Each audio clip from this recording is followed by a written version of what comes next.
Hello, book people. Today is the day after Christmas, and if you're anything like me, you've just got your gift cards, your vouchers, your cash piled up, and you're just like, oh, I have no idea what to spend it on, right?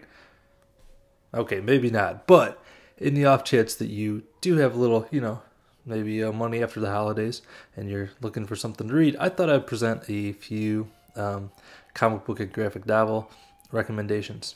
I wanted to talk about a few comics and graphic novels that I have not really heard talked about too much on BookTube. And if you're someone who's kind of getting into comics, these are ones from maybe 10 years ago or so.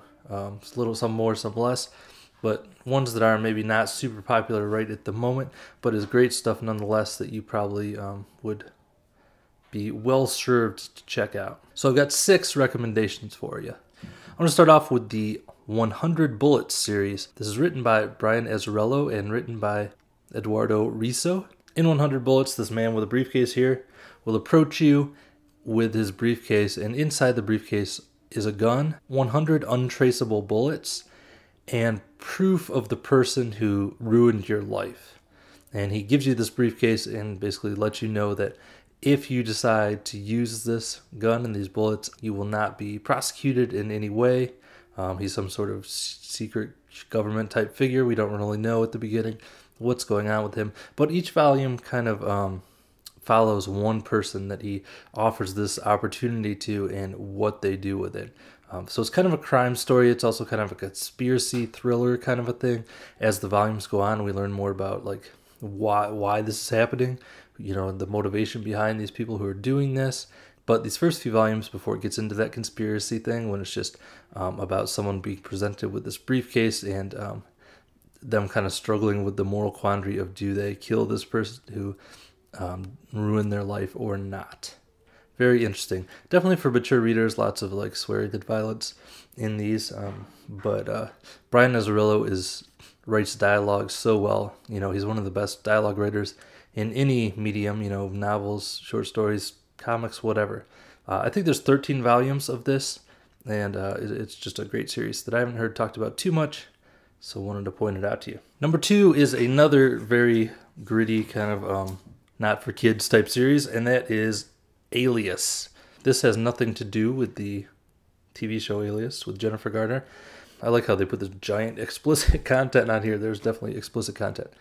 This is not for young readers, but this is the story of Jessica Jones, who is she was a former superhero, and it takes place in the Marvel universe. The universe of Spider-Man and X-Men and Captain America and all of them. She was a former superhero, and something really terrible happened to her, and she is now kind of a hard-drinking, chain-smoking private investigator. And she takes cases that have something to do with the superhero world because she can get kind of access to the superhero world in ways others can't because of her past. But it's very, very interesting series, very gritty. When you learn what happened to her, the terrible things that happened to her, is pretty shocking. And also this series kind of serves as a commentary on the history of comic books.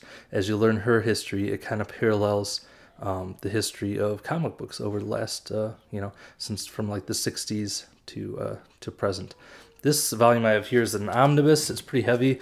My arm is getting tired. It's I think there's 29 or 30 issues collected up in this. It's written by Brian Michael Bendis, who he's one of the writers who really shaped what comic books have been in the last 10 or 15 years, especially superhero comics. He's written a lot of the Marvel Universe, and this is his kind of, in my opinion, his best work. It's kind of his commentary on what comic books mean, what superhero comics mean in a way. Also, I'll say about this series is that, sorry to cover up your face there, Jessica, this is going to be a TV show that's going to be on Netflix later in 2015. They're doing four Marvel comics as TV shows, and this is going to be one of them. Yeah, so if you want to get caught up on that before the TV show, it might be a good idea. They're going to call it Jessica Jones because there was another TV show called Alias. So, all right, I have one more kind of very dark, adult-focused book, and then I'm going to shift over to stuff that's more appropriate for everyone. This one is called Three Fingers. This is presented as basically a documentary that is trying to unearth the secret history of cartoons. It's it's set up like a documentary where, let me see if I can find some pages here. So you have like this guy. A lot of the people are like essentially talking to the camera as if they're being interviewed for a documentary, and it goes through kind of the history of cartoons, this made-up history, with Ricky Rat, is kind of your stand-in for Mickey Mouse and all of these different characters that are stand-ins for famous cartoon characters. But the dark mystery they're trying to uncover is why all famous cartoon characters only have 3 fingers. So they're interviewing all these characters to try to find out the truth behind that mystery. It's very dark but very funny, and if you kind of love cartoons and are interested in an alternate reality, kind of look at the past of that, I would highly recommend this. 3 Fingers by Rick Kowalski. This is put out by Top Shelf Press. Top Shelf Press is awesome. If you're looking for just high quality comics, Top Shelf Press is one of the greatest publishers that just consistently great quality stuff. All right, I'm going to get slightly less dark now, if you're not all depressed. And I'm going to point out one of my favorites of all time, Runaways. This is written by Brian K. Vaughan with art by Adrian Alfano. I gotta look at that. Alfano. Brian K. Vaughan is gone on to some great things. He's the writer of Saga. He's written a bunch of other stuff. Why the Last Man, Ex Machina. Alfano is the artist of the very popular Ms. Marvel right now. So you can kind of see an early work by those two. Runaways is the story of these group of teenagers who every year they see each other once a year. Their parents always get together for this annual party, and that's the only time they ever see each other. They don't really understand why their parents do this annual party, and they don't really like each other. They don't know each other very well. But at one of these annual parties, they decide to eavesdrop on their parents, and they find out that their parents are supervillains who have a really nasty plan for the world. So these teenagers decide to run away, and they go on the run from their supervillain parents. And it's just a great story of these teenagers who are on the run and growing, coming of age, and they all start kind of discovering what secrets in their family's past could help them. The first 2 volumes are written by Brian K. Vaughan, and then the 3rd volume is actually written by Joss Whedon of Buffy the Vampire Slayer and Firefly and The Avengers. Great series. Highly recommend checking it out. The artwork is beautiful too. I'll just show you like a little glimpse of what that looks like.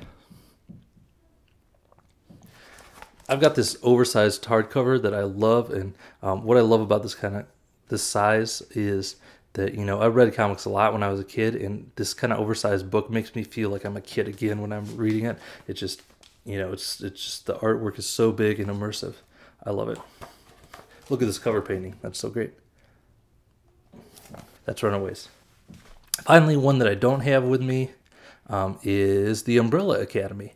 This is written by Gerard Way, who is the singer, I think, for the band My Chemical Romance, which when I heard that, I was like, well, I don't necessarily need to check that out instantly. But I did check it out, and it's awesome. It's this really surreal, weird story of, think like the Incredibles, but a really messed up version of the Incredibles, sort of.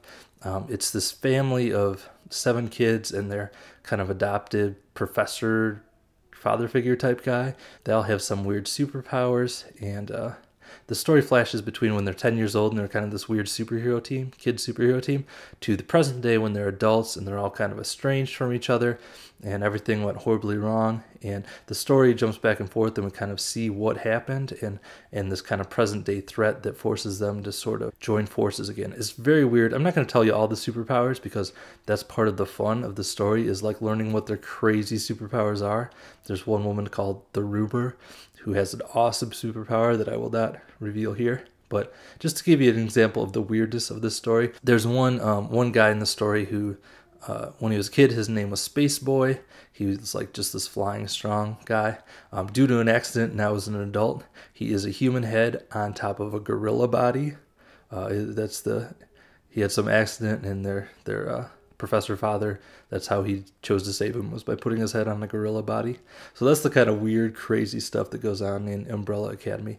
The first volume is called Apocalypse Suite, and it's about this composition that if it's ever played, it'll like destroy the world. Highly recommend it. Super weird, but I liked it a lot. My final recommendation is one you may have seen recommended before. I think I've seen other booktubers talk about this, but it is Understanding Comics, The Invisible Art by Scott McCloud. And this is a comic book about comics. It takes you through kind of a history of comics. It starts with like the very basic question: how do we define what is a comic? What's a good term to use to describe what that is? And it takes you through different styles of art and how that impacts the way that we see and experience the story, the types of stories and the types of things that comics can do that other mediums can't. And it's just fascinating. I know it probably doesn't sound that interesting from what I'm saying, but it really is just great. That is Understanding Comics by Scott McCloud. So those are my 6 comic book recommendations. If you check any of them out, or if you have any other recommendations along those lines for me, leave them in the comments below and let me know. I will talk to you next time. Bye.